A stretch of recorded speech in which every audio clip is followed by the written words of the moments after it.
Tarsus Belediyesi'nin ana sponsorluğunda düzenlenmiş olan sokak tiyatroları adı altında merkez ve kırsal mahallelerimizde inancımıza alenen hakaret niteliği taşıyan bu tiyatro hiçbir şekilde kabul edilemez. Düzenlemiş oldukları tiyatroda özellikle çocuklar üzerinde çok olumsuz bir etki bırakıyorlar. Biz de Hüdapar olarak bunu hiçbir şekilde kabul etmiyoruz. Bunu reddediyoruz.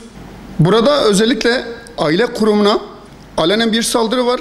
Hatta televizyonlarda dahi düzenlenen programlarda ve yapılan filmlerde rütük müdahale edebilmesi gerekiyorken bu tür şeylere neden müdahale edilmiyor? Hiçbir şekilde tiyatrolara karşı değiliz.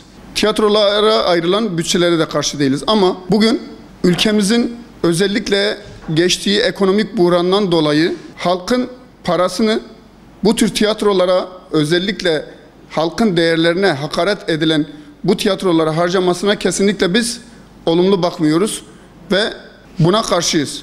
Yapmış olduğu tiyatrolar özellikle bizim inancımıza, örfümüze, geleneğimize aykırı. Çocuklarımızı kültürümüzden, geleneklerimizden uzaklaştırmaya çalışıyorlar ve biz bunu da kesinlikle reddediyoruz.